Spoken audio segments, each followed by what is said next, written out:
Top of the morning, Dan Proft here. The noxious senator from Connecticut, Chris Murphy,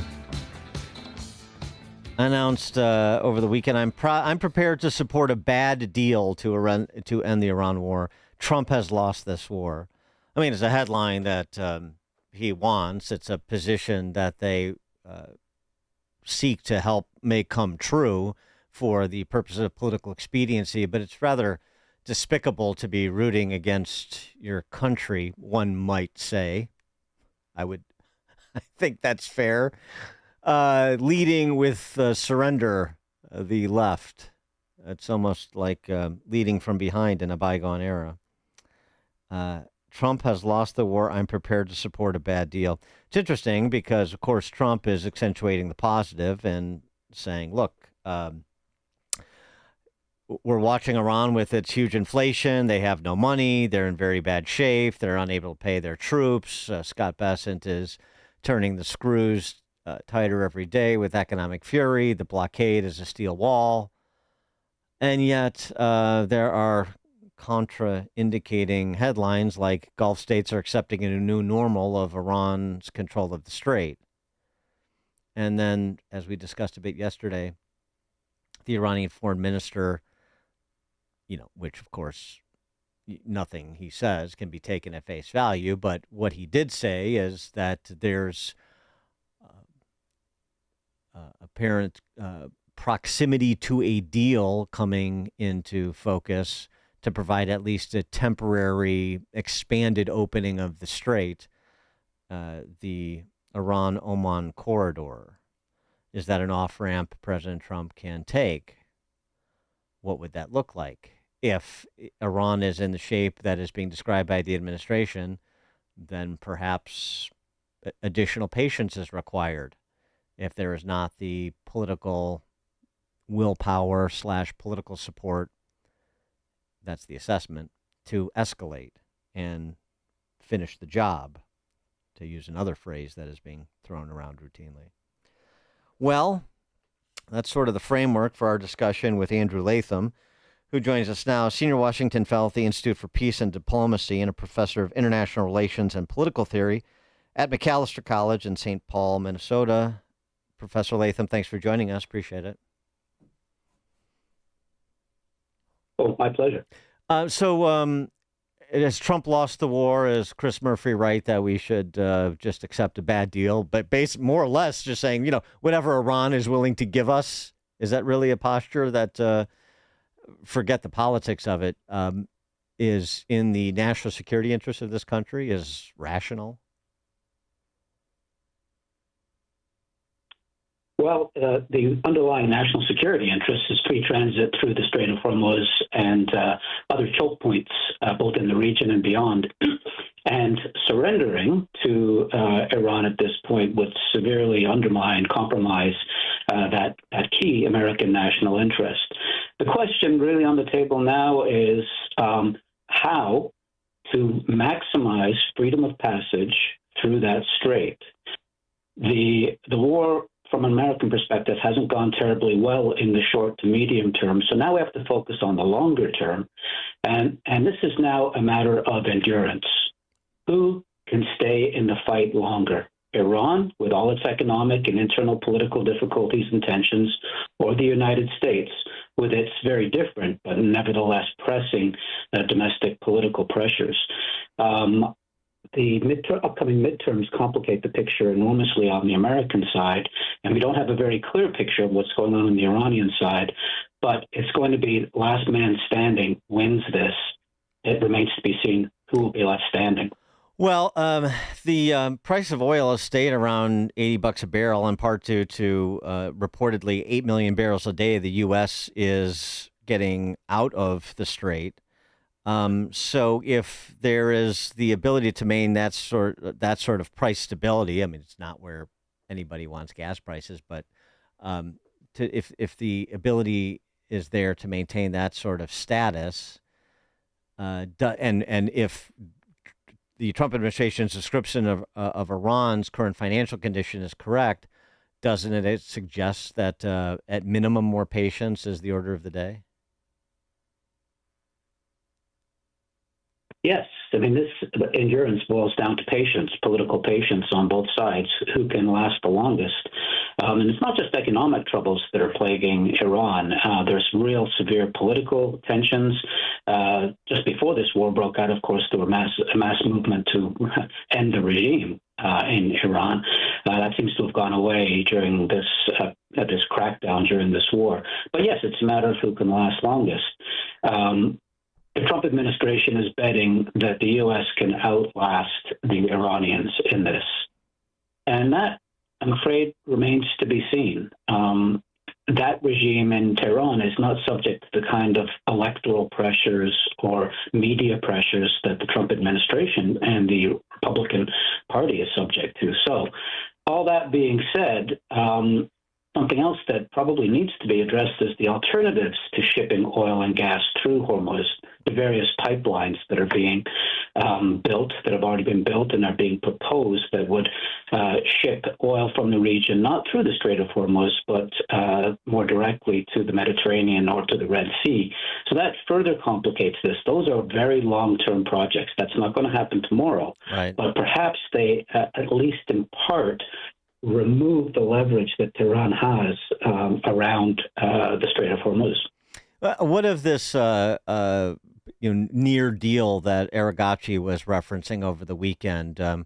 What do you think that looks like, and is it something that the Trump administration could accept, even as something that is temporary, pending further subsequent diplomacy and/or kinetic action? Yes, well, we've had ceasefires. We had the memorandum of understanding that lasted for about 30 days, sort of. It was violated all the time. But here's what's been happening recently. Every time Oman and Pakistan and Turkey and other interlocutors seem to have got us to the point where there's a deal, the Iranians change the terms. Right. So lately now they've been really insisting on reparations for all the damage in the war, which has prompted President Trump to insist on reparations suffered as a result of Iranian actions. And so we're almost not quite back to square one, but somewhere near square one again. What we see in these negotiations is, I think, posturing. I think both sides trying to present themselves as being rational and reasonable and willing to come to some kind of agreement, and painting the other side as the bad guy. And then at the last minute, there's some plausibly deniable or apparently reasonable additional complicating factor that's introduced that means that the deal is off. Because both sides are hoping they can outweight the other side while appearing to be the reasonable good guy actor in all of these negotiations. So there's no, I mean, and you're right. I mean, in the description of the interplay, we need reparations. No, we are owed reparations, and so are all the people whose family, sort of the families of all the people you've killed over the last 50 years, is essentially what Trump said in response.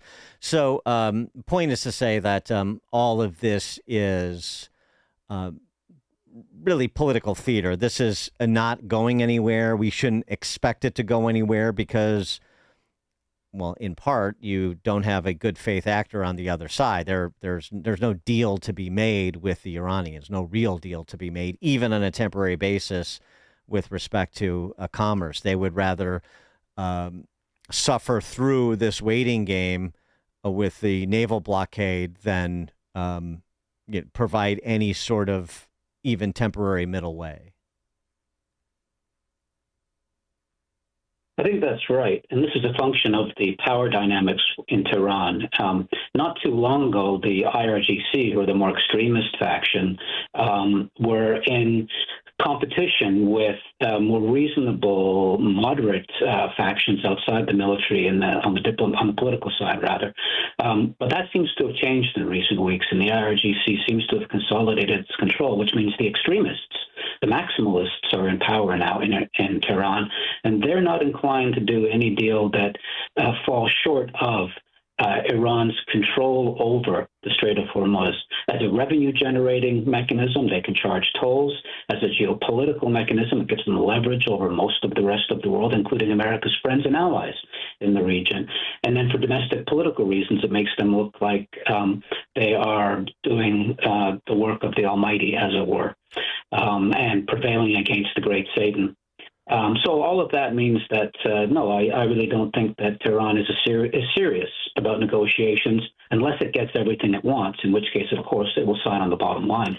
So the political turmoil that you referenced afflicting the regime in Tehran at present, in addition to the economic problems they have. So what is the nature of that turmoil? Well, as I said, basically, there are a number of factions competing for control. The Ayatollah, as such, nobody has seen him since the first day of this war. We're not sure if he's dead or merely injured to the point where he's incapable of executing the office. And that has created a space within which others have been vying for control of the Iranian state. And as I said, there are the revolutionary maximalists who don't want to see the regime change and want to maximize its power and wealth, I suppose, in the region. And those who are more accommodating, more moderate, Right. mostly on the civilian side. Just this morning, the IRGC has managed to reconstruct the military command structure so that the non-IRGC, the regular Iranian military, is now more firmly integrated into and subordinated to the IRGC. So we see a consolidation of power, both within the military and across the broader political spectrum on the part of the IRGC leadership, and they don't want to do a deal. They want to get what they want, and they're willing to sacrifice as many Iranians as needed in order to get what they want. So, I mean, does that, right, I get the dynamic there, but if they're consolidating power, are you suggesting that the regime is more stable? I mean, in the sense of ability to stay in power, more stable today than it was before the hostility started?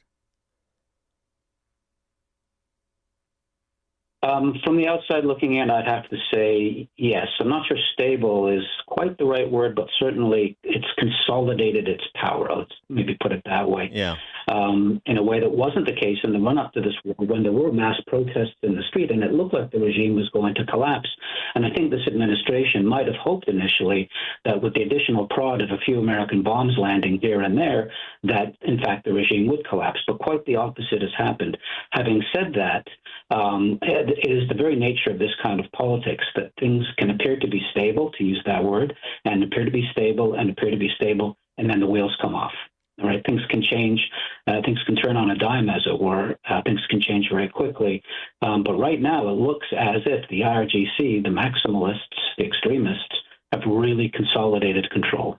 And how sanguine are our erstwhile Gulf state allies about things at present? I mean, I mentioned that Wall Street Journal headline at the outset of our conversation: Gulf states accept a new normal, meaning Iranian control of the strait, which I think is still very much in doubt.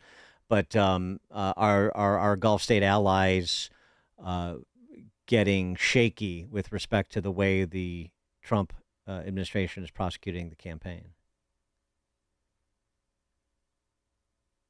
I think, yes, I think they're hedging their bets. On the one hand, it looks like the Saudis now are mobilizing forces to attack the Houthis, who are Iranian-backed in Yemen, who control the Bandar, another choke point on the Red Sea. So on the one hand, the Saudis seem to be taking proactive moves to reduce Iranian influence and to support the U.S. in its efforts, et cetera. On the other hand, perhaps because they lack confidence both in this administration, but perhaps in the American political leadership more broadly, they're hedging their bets. What is in Saudi Arabia's best interests if the United States doesn't prevail? If the Iranians prevail, the Saudis still need to export their oil, even if they have to pay these tolls and fees. A rational actor, and all of these actors are at least minimally rational, would be hedging its bet at this point and saying, we hope for A, but if B happens, we got to be ready. And in Eastern Europe, we talked about this bit yesterday. So the Turks are going to provide American-made weaponry to Ukrainians. The Zelensky-Trump relationship has been repaired substantially. And yet we read about this intel that suggests that Putin may be thinking about attacking a NATO member in the near term. I'm actually a little unclear as like to what ends and what capacity 3 years in to largely a stalemate in Ukraine does Putin have to expand the war into Poland or the Baltics at this juncture? I think if we consider war to be tanks crossing borders, the kind of war that is being prosecuted in Ukraine at the moment, the likelihood of that is close to nil, I would suggest. Now, having said that, NATO is already under Russian attack, but it's in the so-called gray zone. It's below the threshold of overt warfare, but above the threshold of peace. And it involves things like cyber attacks, disinformation campaigns, cutting of oil and data cables, any kind of deniable but still impactful sub-war measure that can, there's a variety of objectives. It can inflict, it can test defenses, NATO's defenses. It can impose real costs. When you cut a data cable, you can impose enormous costs on an economy. It can signal Russian capabilities. Don't continue to support Ukraine because we can really hurt you, even if we don't invade Latvia or Lithuania or Estonia. And finally, it can sow discord because every time Russia launches one of these deniable attacks that can't be directly attributed to Moscow, various NATO countries react in various ways, in different ways. And so the Russians are able to sow discord within the NATO alliance without one Russian troop crossing the border. Now, the American intelligence estimate is that by 2029, that calculus might change a little bit. We wouldn't see a full-scale invasion, but maybe some more armed incursions across borders, maybe around Kaliningrad, for example, the Russian exclave between Poland and Lithuania. But that's not the same as a full-scale invasion. That's not like Poland being subject to to the attack on Ukraine. That's not going to happen. That's not in Putin's best interest. And again, he can make mistakes. He's made many. But he's minimally rational, and he's not going to do something. He's not going to cut off his nose to spite his face, as it were. Andrew Latham, Senior Washington Fellow at the Institute for Peace and Diplomacy, Professor of International Relations and Political Theory at Macalester College in St. Paul, Minnesota as well. Professor Latham, thanks for joining us again. Appreciate it.